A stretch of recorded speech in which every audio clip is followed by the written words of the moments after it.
इस online zoom सभा में उपस्थित सभी पूजनीय गुरु भगवंत एवं परम पूज्य समासाध्वी वृंद के वंदन नमन करते हुए सुख शांति पूछती हूँ। आज की इस ऑनलाइन आगम वाचना की कक्षा में आप सभी का स्वागत है।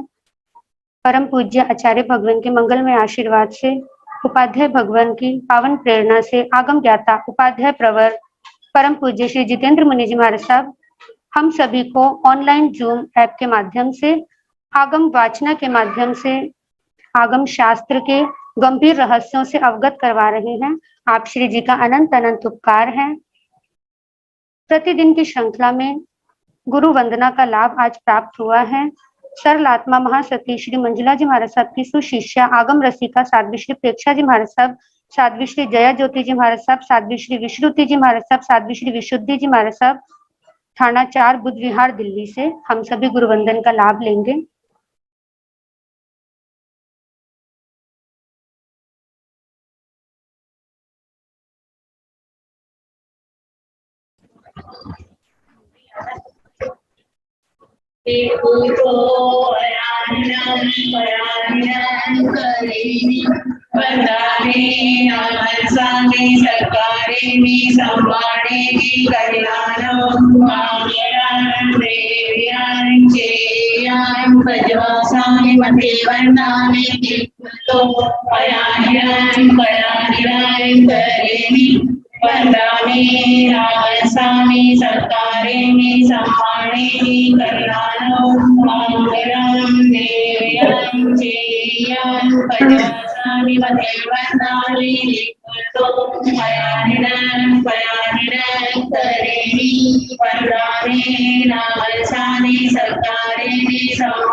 प्रतिदिन की श्रृंखला में जो आगम वाचना की कक्षाओं के लिए इनके निर्बाध रूप से चलने के लिए सभी साधु साध्वी वृंद अपने अपनी क्षमतानुसार तपस्या के क्षेत्र में अपना योगदान दे रहे हैं। उसी श्रृंखला में आज की तपस्याओं में नाम है वैरागन बहन द्रव्या जैन शालीमार बाग, उपाध्याय प्रवर अनुयोग प्रवर्तक पूज्य श्री कन्हैया लाल जी महाराज साहब कमल के शिष्य तपो केसरी श्री संजय मुनि जी महाराज साहब।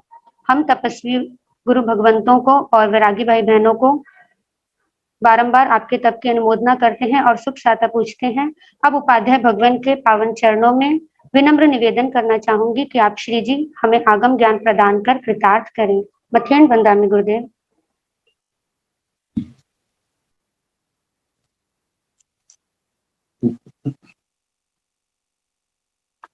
नमो रिहंताण नमो सिद्धाण नमो आयर्याण नमो ओवध्यायान नमो लोये संसाहुण एसो पंच नमोकारो साव पाव सनासनो मंगलानंद संवेसिन परमं भवै मंगलम्।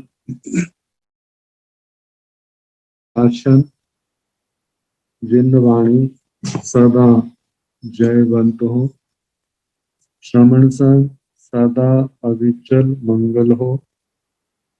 मुक्ति को प्राप्त श्रमण भगवान महावीर स्वामी उनकी परम पावन कल्याणी भागवती वाणी वाचक प्रमुख श्री इंदर भूति गौतमादि गणधर भगवान योग प्रधानाचार्य परम पूज्य श्री सुधर्मा स्वामी जी महाराज उनकी परम पावन पाठ परंपरा वर्तमान आचार्य ज्ञान योगी परम पूज्य श्री शिव मुनि जी महाराज एवं गुरुजन सबकी पावन चरण स्रोतों में मेरा अनंत अनंत बार वंदना नमस्कार।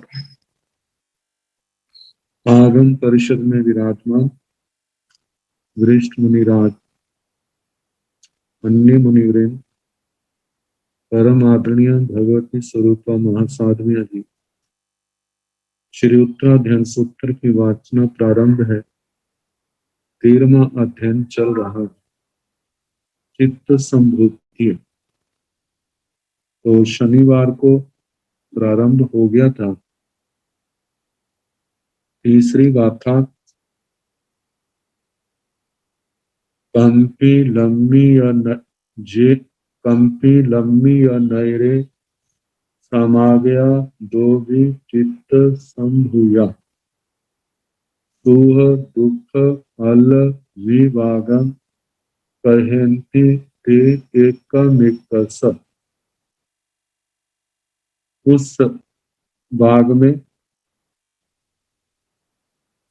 एक और पूर्व जन्म का जिनका नाम चित्त है और इस जन्म में व्याख्याकारों ने जो नाम दिया है गुण सार, और दूसरी ओर पूर्व जन्म का नाम संभूति मुनि और इस जन्म का नाम ब्रह्मदत्त चक्रवर्ती सम्राट। एक भौतिक रिद्धि से सर्वोच्च शिखर पर विराजमान है और एक आध्यात्मिक संपदा के धनी अपने क्षेत्र में विराजमान। तो दोनों आध्यात्मिक पुरुष और लौकिक पुरुष उस कंपिल नगर के बाहर चित्त और संभूत दोनों मिले। ते वे दोनों एक दूसरे को सुह दुह फल विभागम कहन्ति, सुख दुख रूप कर्म के फल के संबंध में, विपाक के संबंध में वार्तालाप करते हैं। तो चक्रवर्ती महिटियो बम्ब दत्तो महायशो भायरं बहुमाणेनं हेमं द्वयणमब्बवि। चक्रवर्ती महिड्यो महरिद्धिक महाजसो महायशस्वी बम्ब दत्तो ब्रह्मदत्त महायशस्वी महारिद्धिक चक्रवर्ती सम्राट ब्रह्मदत्त भाईरम बहुमाणेनं पूर्व जन्म के भाई को बड़े मान के साथ इमं वैणमब्बवि यह वचन बोले, आसीमो भायरा दोवी अन्न मन्न बसाणुगा अन्न मन्न मणुरत्था अन्न मन्न येसिणो। आसीमो भायरा दोवी, हम दोनों भाई थे। भाइयों में क्या स्थिति थी उस समय? अन्न मन्न वसाणुगा, एक दूसरे के वशवर्ती, एक दूसरे के वशीभूत। अन्न मन्न मणुरत्ता, परस्पर एक दूसरे के प्रति अनुरक्त। अन्न मन्न येसिणो, एक दूसरे के हितैषी, एक दूसरे का हित चाहने वाले। इन भावों में किसी में कोई कमी नहीं थी। दोनों ही आपस में एक दूसरे के अधीन, एक दूसरे में अनुरक्त, अत्यंत स्नेह और एक दूसरे के हितैषी, ऐसे हम दोनों भाई थे। दासा दसन्ने आसी मिया कालिंजरे नगे हंसा मयंग तीरेय सौभागा काशी भूमिये देवाय देवलोगम्मी आसी अम्हे महिड्या हेमानो छठिया जाई अन्न मन्नेण जा बीणा। दासा दसन्ने आसी, हम दोनों दशारण देश में दासा आसी, दास थे। मिया कालिंजर नगे, कालिंजर पर्वत पर, नाग पर्वत कालिंजर नाम के पर्वत पर हम मृग हुए, मृग बने, हंसा मयंग तीरेय और मृत गंगा नदी के किनारे वहां पर हंस बने, सौभागा कासु भूमिया यह और काशी भूमि में बनारस में हम स्वपाक चंडाल कुल में उत्पन्न हुए। देवाय देवलोगम्बी आसी अम्हे महिटिया और उसके पश्चात देवलोक में महिडिया देवा महरिद्धिक देव अम्हे आसी हम दोनों बने, दोनों थे।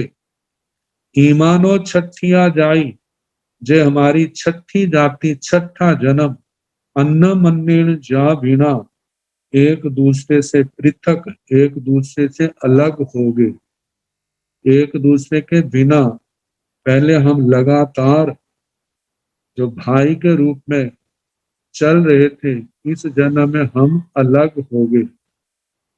क्यों अलग हुए, इसका क्या कारण है, ब्रह्मदत्त चक्रवर्ती को तो समझ नहीं आ रहा, लेकिन पूर्व जन्म के भाई चित्र मुनि इसके संबंध में कहने लगे। क्यों अलग हुए, कम्मा नियाण पगड़ा तुम्हें राय विचिंतिया सिंह फल विभागेण विप मोग मुवा गया। राय हे राजन, तुमने आपने कम्मा नियाण पगड़ा, कम्मा विचिंतिया ऐसे कर्मों का चिंतन किया। चिंतन भी कहा कैसा, विचिंतिया विशेष चिंतन, विशेष अध्यवसाय, कैसे, नियाण पगड़ा निदान, आपने संकल्प किया, आपने निदान किया, निदान वाले कर्म किए। यदि मेरे तप, संयम, नियम, व्रत, ब्रह्मचर्य आदि साधना का फल है तो मैं भी ऐसा चक्रवर्ती सम्राट बनूं, ऐसे निदान वाले जो आरत ध्यान प्रधान है।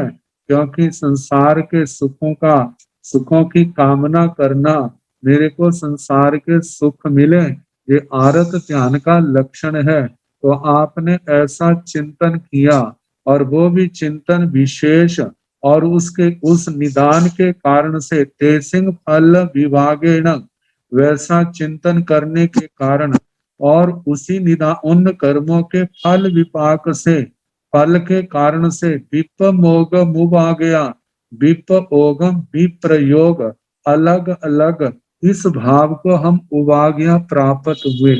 हमारे दोनों की दिशाएं अलग अलग हो गई। मैंने तो मोक्ष मार्ग सिद्ध गति का लक्ष्य बनाए रखा, लेकिन आपने निदान कर लिया, निदान के संसार के सुखों की चाहना कर ली, और वो उस संकल्प के कारण, निदान के कारण से आप मेरे से अलग हो गए।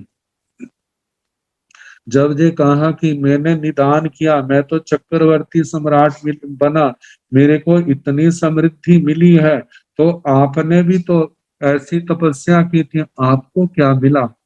मैंने निदान किया, मैं तो किसी कमी में रहा नहीं, जिसको कहते हैं घाटे में, नुकसान में नहीं रहा। मेरे को तो इतना कुछ मिला, लेकिन आपको क्या मिला, क्या आपकी साधना व्यर्थ गई। तो मुनि कह वो चक्रवर्ती सम्राट कहने लगा, सच सोए पगड़ा कम्मा मैं पूरा कड़ा ते आज परि भुंजामो इन्नु चित्ते विसे ताहा। सच, सत्य,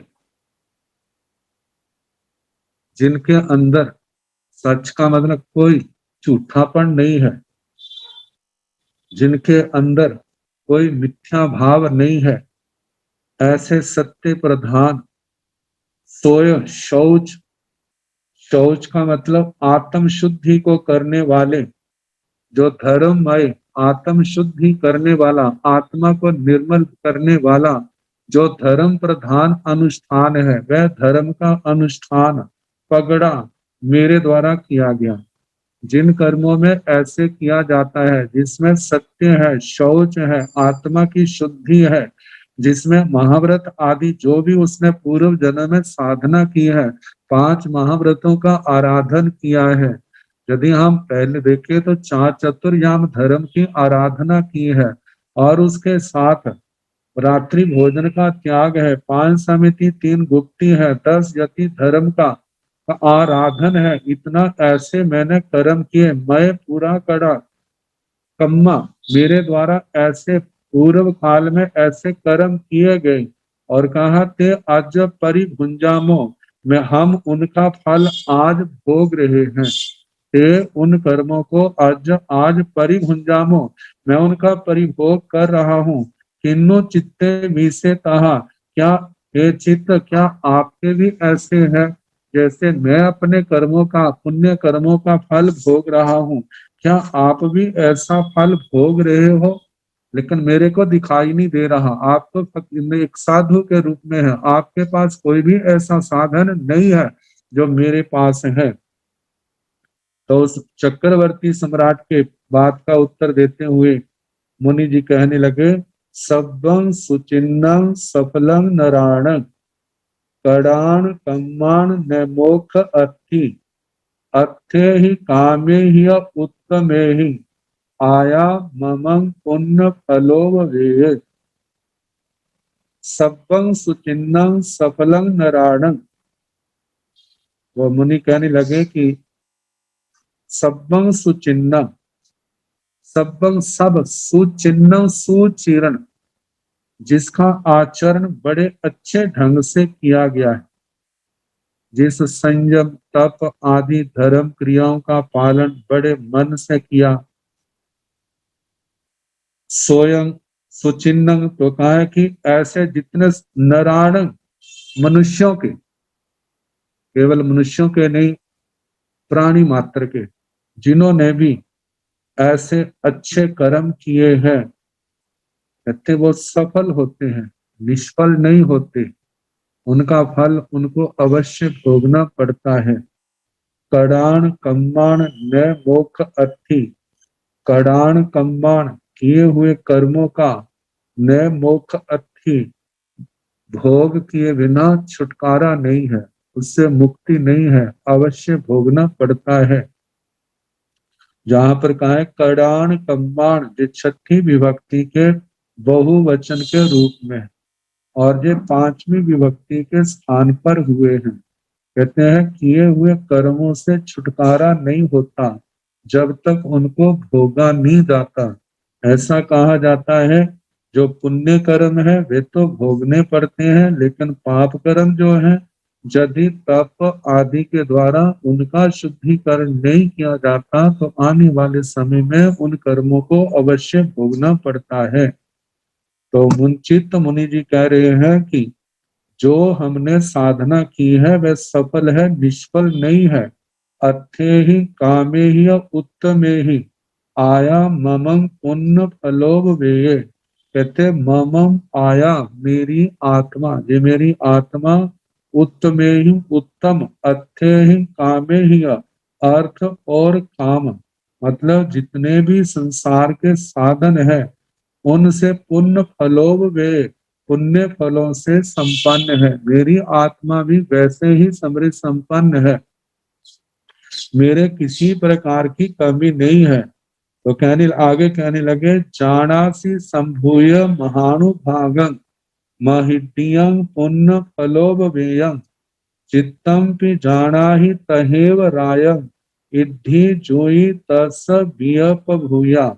संभूय, हे संभूत, हे ब्रह्मदत्त चक्रवर्ती सम्राट, जैसे आप अपने आप को जानासी, जानते हो, समझते हो क्या, महानुभागम, महान, महात्म, महानुभाग, महानुभागम, महान अनुभाग, अनुभाग का मतलब कर्म का सामर्थ्य विशेष, जहां पर पुण्य से संबंधित है।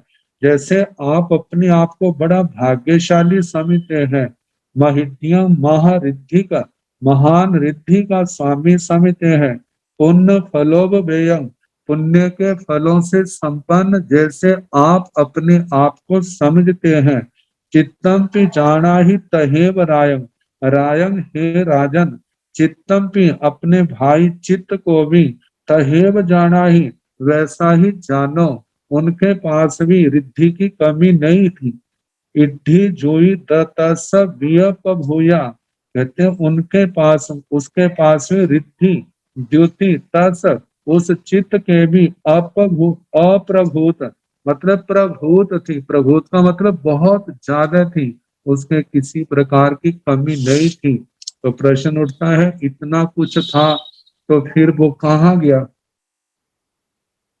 तो इसका उत्तर देते हुए कहने लगे महत्थ रूवा वयन पभूया गाहानुगीया नर संग मज्झे जंग भिक्षुणो शील गुणो वेया इह जानते समणो भी जाओ। महत्थ रूवा वयन पभूया गाहानुगीया नर संग मज्झे, कहते नर संघ मध्य मनुष्यों के समूह के मनुष्यों की सभा के मध्य में गाहानो गिया गाथा का गान किया, गाथा का वर्णन किया। वो गाथा कैसी थी? वर्ण पभूया, जिसके वचन तो ज्यादा नहीं थे, शब्द तो ज्यादा नहीं थे, लेकिन महत्थ रूपा उसका अर्थ जो था वह महान था, महान अर्थ वाली थी। कहते हैं जिसके अंदर महान अर्थ जीव आदि तत्वों का वर्णन था। जीव आत्मा क्या है, अजीव जड़ पदार्थ क्या है, संसार के अंदर जीव कोई सुखी है दुखी है तो उनका कारण क्या है, पुण्य और पाप। तो जीव अजीव पुण्य पाप आश्रव संबर कर्म आने के मार्ग, उन मार्गों को बंद कैसे करना, तो ये आश्रव और संबर कर्मों की निर्जना कैसे होती है, कर्मों का बंध कैसे होता है, आत्मा का मोक्ष कैसे होता है, इन सब का वर्णन। और उसके साथ क्योंकि अर्थ महान है, जिस समय द्रव्य और पर्याय के भेद से तत्वों का वर्णन, जिसमें निश्चय और व्यवहार की प्रधानता है, ऐसे महान अर्थ वाली गाथा प्रवचन मैंने क्या किया, सुना। कहते जिसको सुन करके जंग भिक्षुणों शील गुणों वेया, शील गुण से संपन्न, शील का मतलब ज्ञान दर्शन चारित्र तप से संपन्न, 5 महाव्रतों से संपन्न, उस शील गुणों से संपन्न भिक्षुणों भिक्षु साधु साध्वियां जंग जिसका यह इस जिन शासन में जिन प्रवचन में इस संसार में जयंते जतना करते हैं पालन करते हैं, जिसको सुन करके मैंने भी उस धर्म गाथा को सुना, सुन करके मैं भी विरक्त होकर के सब कुछ छोड़ करके अपनी माता पिता आदि की आज्ञा लेकर के श्रमणों में जाओ। मैं भी श्रमण बन गया, मैंने श्रमण जीवन को साधु जीवन को अपना लिया। तो ब्रह्मदत्त चक्रवर्ती फिर कहने लगे उच्चोदय महु कक्के अबंभे पवेया आव सहाय रम्मा इमं गिहं चित्त धन पभूयं पसाहि पंचाल गुणोवेयं।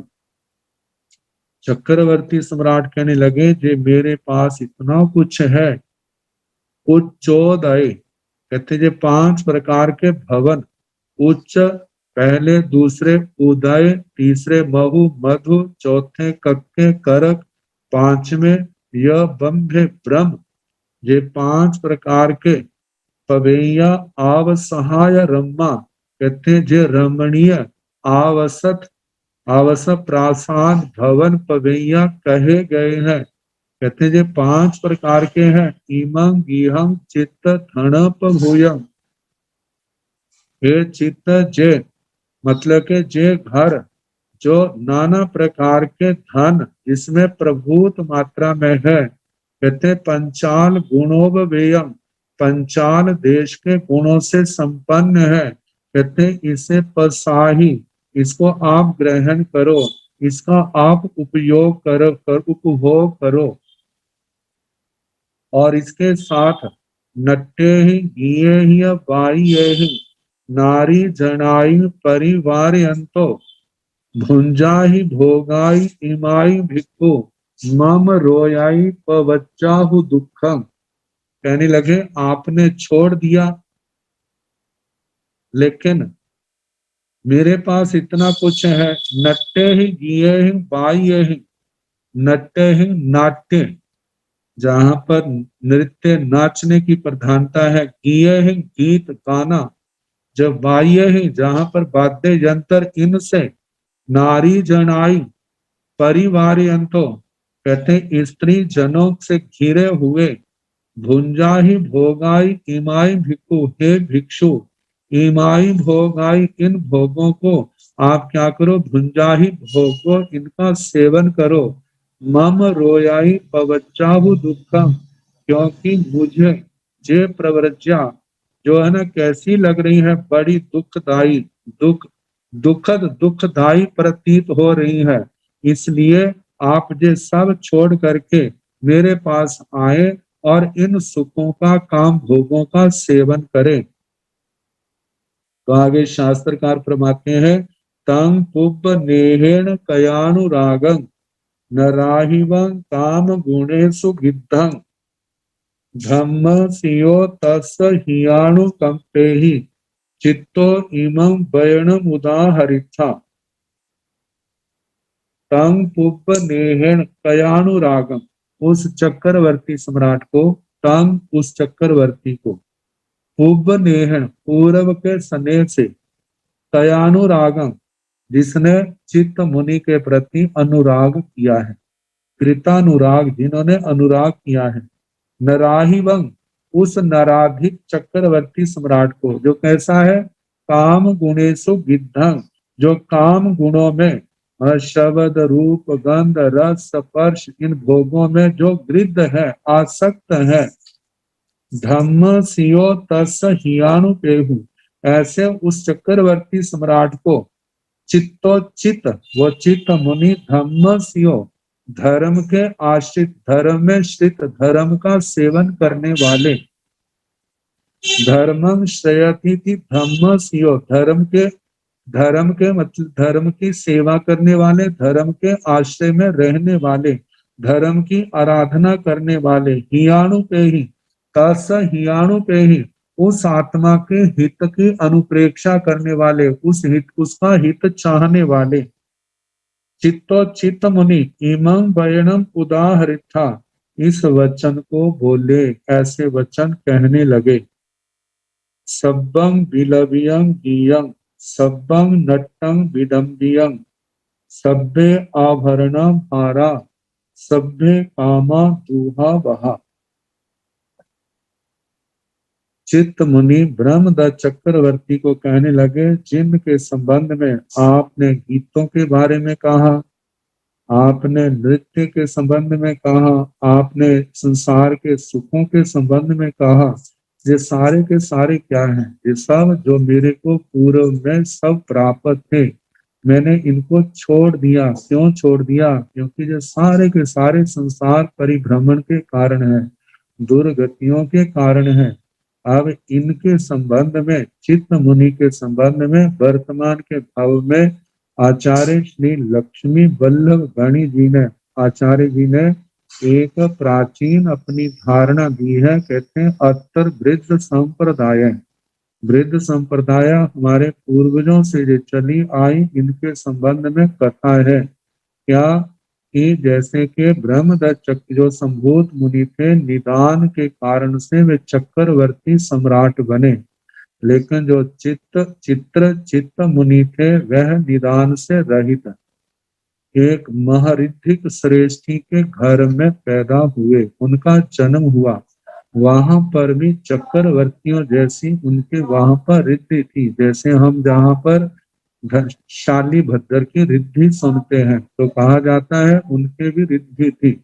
प्रतिदिन 1 करोड़ स्वर्ण मुद्राओं का वो जाचकों को दान देते थे और निरंतर 6 ऋतुओं का जहाँ पर ऐसा वातावरण है, ऐसे उनके भवन थे, नाना प्रकार के सुखों को भोगते थे। वहां पर भी हाथी घोड़े रथ जान आदि थे, किसी प्रकार की कमी नहीं थी। तो वहां पर 32 प्रकार के नाटकों का नाटकों को देखते हुए अपना समय व्यतीत कर रहे थे।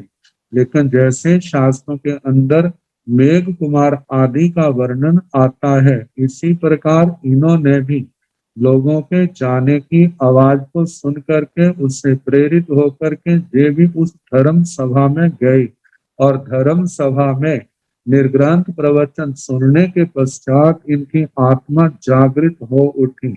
मोह निद्रा से उठ करके परिवार की आज्ञा लेकर के इन्होंने संसार के समस्त सुखों को अनर्थों की खान समझ करके छोड़ करके गुरुओं के चरणों में जैन भागवती दीक्षा ले ली और संयम तप की आराधना कर रहे हैं। वैराग्य से ज्ञान से अपनी आत्मा को भावित कर रहे हैं, संसार की नश्वरता का अनुभव कर रहे हैं। तो कहने लगे सब्बम विलव्यम गीयम, ये जितने भी गीत हैं, कहते हैं जिन गीतों के अंदर, गीत भी अनेक प्रकार के हैं, गाने कितने गीत ऐसे हैं जिनके अंदर वैराग्य के भाव भरे हुए हैं, तप त्याग के भाव भरे हुए हैं, जिन गीतों के अंदर महापुरुषों का, भगवान का, पंच परमेष्ठी भगवंतों का गुणगान किया जाता है, वो भी गीत है। लेकिन उन गीतों के संबंध में आपका कथन नहीं है। आपने जिन गीतों के संबंध में कहा है उनके अंदर तो काम वासना के भाव भरे हुए हैं, उनके अंदर राग रंग भरा हुआ है जो आसक्ति के सूचक है। ये सारे के सारे संसार की वृद्धि का कारण है। जन्म मरण नरक त्रयंच आदि अनंत दुर्गतियों का कारण है। तो इसलिए ये सारे के सारे गीत क्या है, विलव्यम विलाप रूप है, ये सारे के सारे रोने का रूप है। सब्बं नट्टम विडम्बियम, जितने जो नृत्य है ये भी सारे की सारी विडंबना है, पागलों जैसी चेष्टाएं है। इनके अंदर आत्मा की संतुष्टि तृप्ति नाम की कोई वस्तु नहीं है। सभ्य आभरण भारा, ये जितने भी आभरण आभूषण आदि हैं, ये भी सारे के सारे संसारी व्यक्ति जो भोगों की, जो बहिर्मुखी लोग हैं, उनके लिए तो ये सुख का कारण बन जाते हैं। लेकिन अंतर्मुखी जो आत्माएं हैं उन सब के लिए ये बंधन और भार का रूप है। सभ्य कामा दूहा बहा, जितने भी काम भोग हैं जिनकी आपने चर्चा की है, ये सारे के सारे दुखा वह है, ये दुखों को लाने वाले हैं, दुखों की जड़ है। तो इस प्रकार आगे कहा उन्होंने, बाला भी रामेशु दुहा वहेशु नैतं सुहं काम गुणेशु रायं विरत कामाण तबो धनाणं जंग भिक्खुणं शील गुणे रयाणं।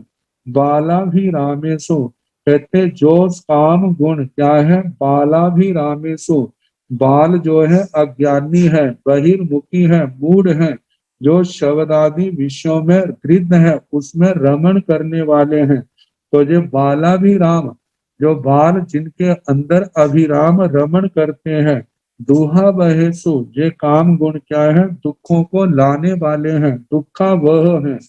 कहते हैं इनके अंदर न तंग सुहंग रायम, हे राजन, इनके अंदर वो सुख नहीं है जो सुख मेरे को मिल रहा है।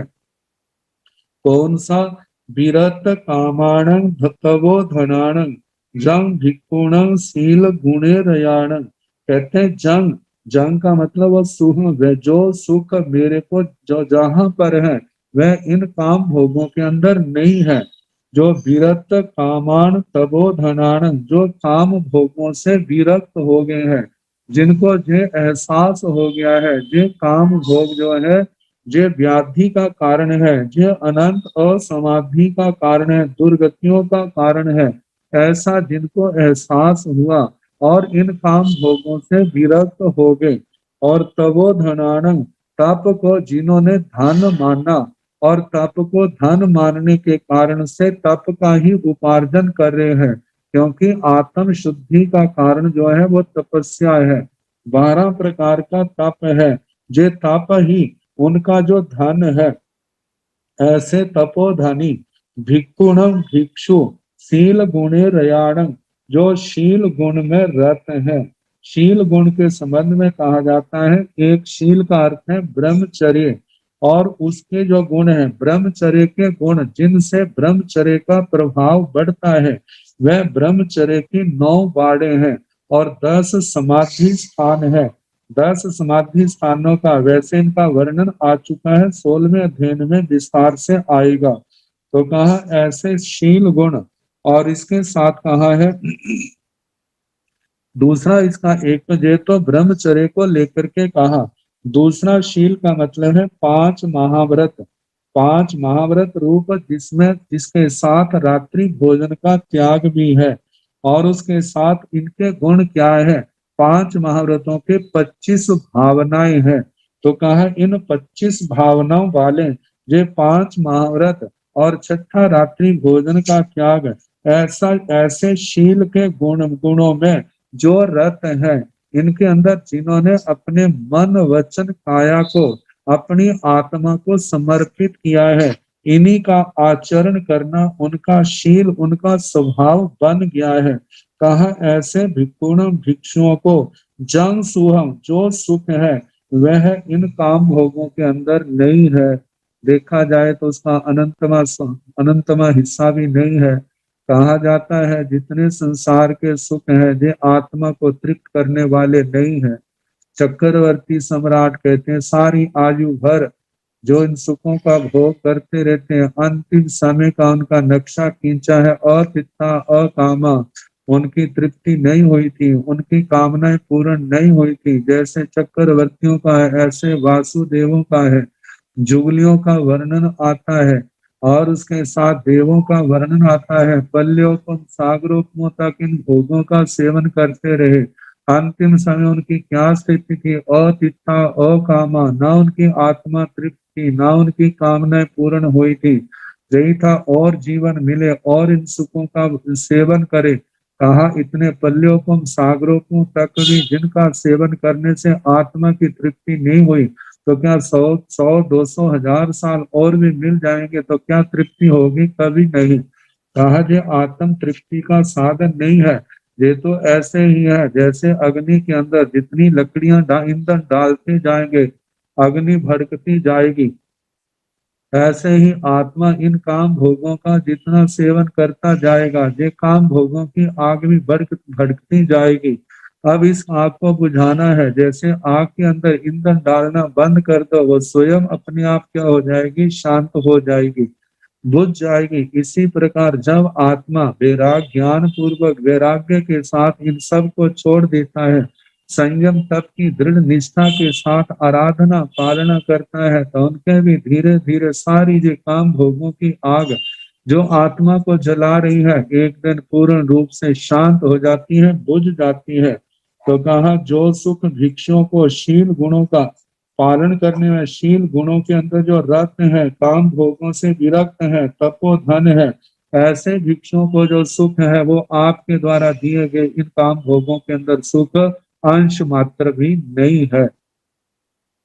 देखा जाए जैसे आचार्य भगवान कितने स्थानों पर कहते हैं, एक और चक्रवर्ती सम्राट चक्रवर्ती के सिंहासन पर बैठा है, 32 प्रकार के नाटकों को देख रहा है, नाना शब्द रूप गंध रस स्पर्श का अनुभव कर रहा है, और एक और घास के आसन के ऊपर बैठा विरक्त मुनि है जो स्वाध्याय में, अनुपेक्षा में, धर्म ध्यान में लीन है। कहते हैं जितना उस त्यागी तपस्वी संत की आत्मा का सुख का अनुभव कर रही है चक्रवर्ती सम्राट को, तो क्या इंद्र महाराज को वो सपने में भी ऐसा सुख उनके भाग्य में नहीं है। संयम तप का जो सुख है वो आत्मा का अपना है, वह कर्मों के शोषण से उत्पन्न है। क्योंकि जिस समय कोई व्यक्ति रोग से छुटकारा पाता है, कितनी समाधि भाव की प्राप्ति होती है, जब किसी के ऊपर सिर से बोझ उतर जाता है कितनी शांति का अनुभव करता है, ऐसे मुनि का है। मुनि का तो बोझ निरंतर प्रतिक्षण कम होता जा रहा है, जबकि वो चक्रवर्ती सम्राट का, इंद्र महाराज का देखें, उनका तो बोझ कर्मों का निरंतर बढ़ता जा रहा है। जिनका बोझ बढ़ रहा है वहां पर सुख कहाँ से हो सकता है, केवल भ्रांति मात्र है।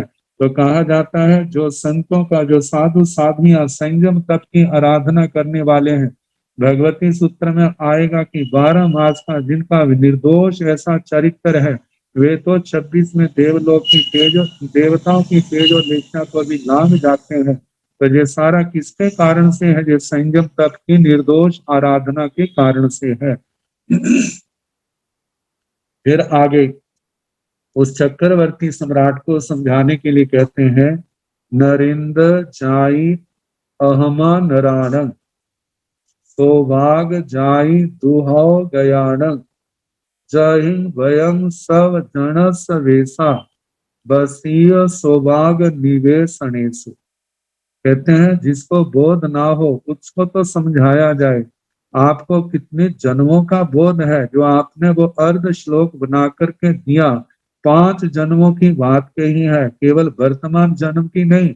जिसको पूर्व जन्मों की स्मृति ना हो उसको तो समझाना मुश्किल है, लेकिन आपको तो 5 इतने जन्म स्मृति में आ रहे हैं, आपको समझने में कठिनाई नहीं होनी चाहिए। जरा विचार तो करें। नरेंद्र, हे नरेंद्र, नराणं अहमा जाई, मनुष्यों के अंदर जो अधम जाति थी, सौभाग जाई स्वपाक चंडाल जाति, दूहो गयाणं, हम दोनों उस जाति के अंदर उपस्थित थे, वहां पर हमारा जन्म हुआ था। जहिं वयम सब जन वेशा, जहिं जहां जिस जाति में वयम हम सब, केवल हम दोनों क्या सारे लोग, सब जन सारे लोगों की क्या थे? वेशा, वेशा का मतलब द्वेष्या, द्वेष के पात्र थे, घृणा के पात्र थे, भाजन थे हम। बसीय सौभाग निवेशनेशो, और वहां पर चंडालों के घरों में, चंडालों की बस्तियों में हमारा निवास होता था, वहां पर हम रहते थे। उन पूर्व जन्म के उन दुखों को याद करो। कैसी हमारी स्थिति थी? तीसरे जाई उपाधि आए बुच्छामु सौभाग निवेशने सो, वो भी दिन थे जब पावी आए जाई उस पापकारी निकृष्ट जाति में, तीसरे उस निकृष्ट जाति में बुच्छामु हम रहते थे। सौभाग निवेशने सु, स्वपाक चंडालों की बस्तियों में, उन घरों में हम दोनों रहते थे।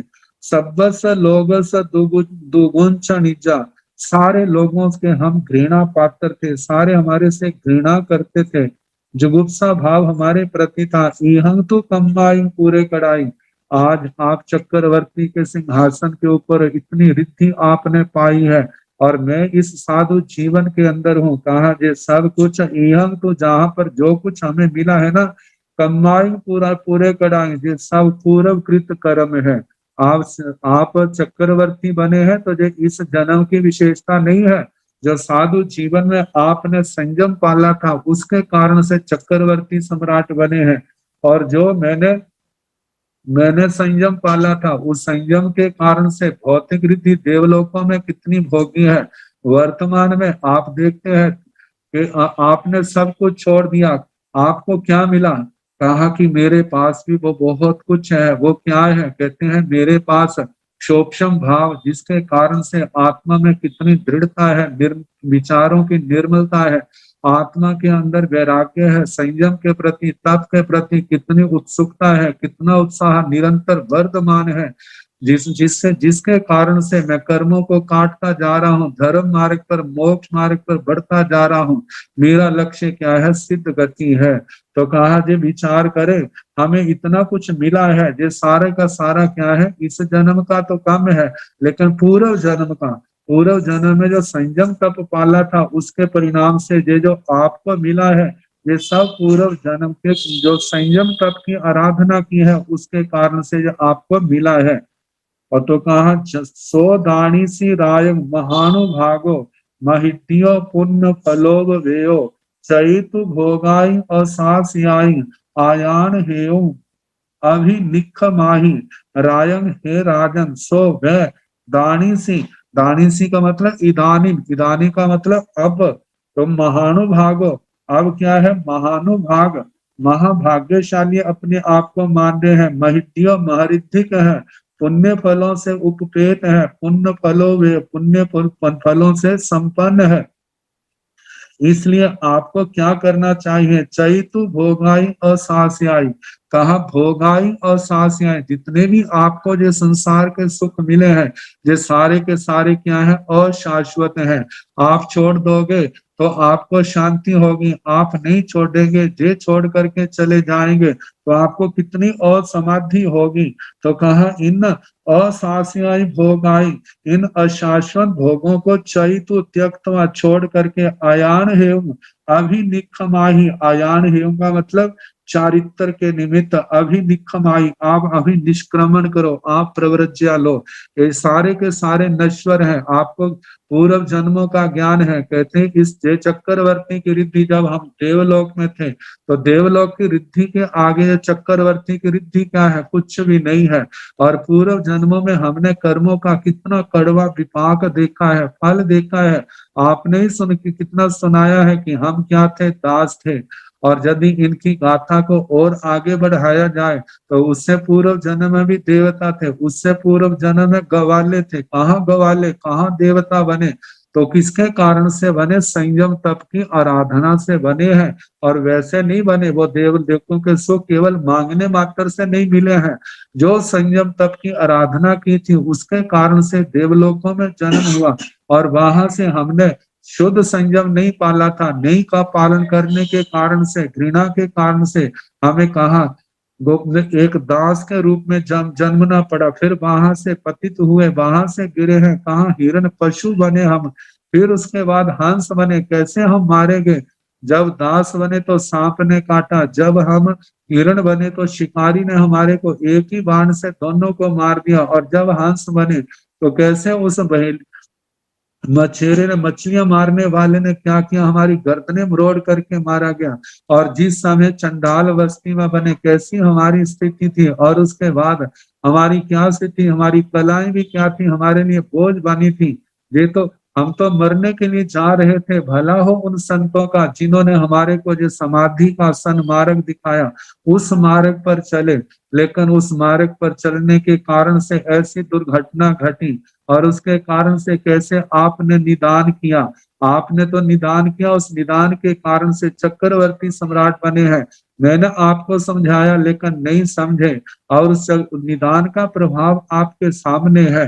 तो कहा उस संयम तप के कारण से मेरी करनी, मेरी साधना बिना निदान के थी। देवलोक में गए, वहां से आकर के मनुष्य बने, और मेरे को योग्य निमित्त मिला, और उसका अवलंबन लेकर के मैं जहां पर आ गया हूँ, साधु बना हूँ। तो कहा जैसे मैं मोक्ष मार्ग पर चल रहा हूँ, ऐसे आप भी इन अशाश्वत इन भोगों को छोड़ करके संयम के निमित्त, धर्म के निमित्त आप क्या करो, इन घर से निकलो, प्रव्रज्या धारण करो।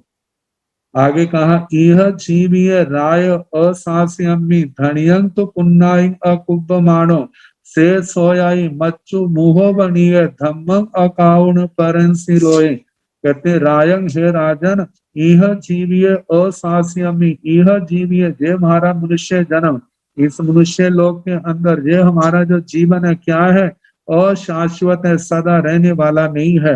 कहते हैं इस अशाश्वत जीवन में धनियं तो पुन्नाई अकुब्बमाणो, जो पुण्य कर्म नहीं करते हैं, मतलब धर्म नहीं करते हैं, कहते हैं से सोयाई मच्चु मुहो बनिए, जब मृत्यु के मुख के पास पहुंचते हैं तो वो क्या करते हैं, से सोयाई शोचते, वो शोक करते हैं, संताप करते हैं, अफसोस मनाते हैं, दुख मनाते हैं। धम्मं अकाउन परमसी लोय, कहते हैं मृत्यु के मुंह में प्राप्त हुए, और उसके बाद परंसी लोय, परलोक में धम्मं अकाउन, जिन्होंने धर्म नहीं किया है, धर्म किए बिना जब परलोक में जाते हैं कुछ भी नहीं मिलता, अनंत दुखों का सामना करना पड़ता है, तो शोक मनाते हैं। जिनको याद आता है पूर्व जन्म, तो सोचते कितना अच्छा अवसर मिला था, यदि हमने धर्म किया होता, भोगों की दलदल में ना फंसते, इस माया जाल के अंदर ना उलझते, तो आज हमारी दुर्गति ना होती। तो कहा इसलिए इस अशाश्वत मनुष्य जन्म में आप पुण्य, मतलब कि जो पुण्य कर्म जो नहीं करते हैं और धर्म से दूर रहते हैं, उनको मृत्यु के समय और परलोक में क्या करना पड़ता है, शोक करना पड़ता है।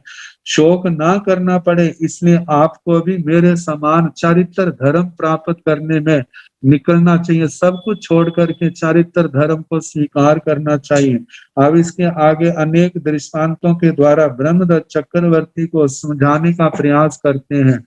तो आगे जैसे वर्णन आएगा, फिर जैसे समय होगा सुनाने का प्रयास किया जाएगा। वंदना गुरुदेव। रुखसाता जी। अक्षय जी ने अति कृपा की जो हमें ऐसा अनमोल ज्ञानामृत का आस्वाद करवाया। अनंत अनंत उपकार आपके प्रति अनंत कृतज्ञता व्यक्त करती हूँ।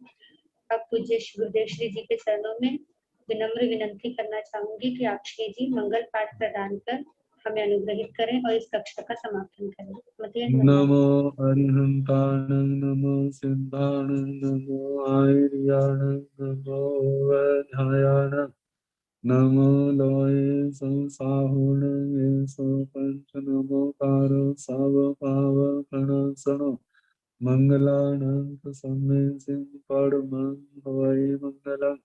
श्री तत्तारि मंगलम्, अरिहंता मंगलम्, सिद्धा मंगलम्, साहु मंगलम्, केवली मनतो धम्मो मंगलम्, तत्तारि लघुत्तमा, अरिहंता लघुत्तमा, सिद्धा लघुत्तमा, साहु लघुत्तमा, केवली मनतो धम्मो लघुत्तमो, चत्तारि शरणं प्रपद्यामि।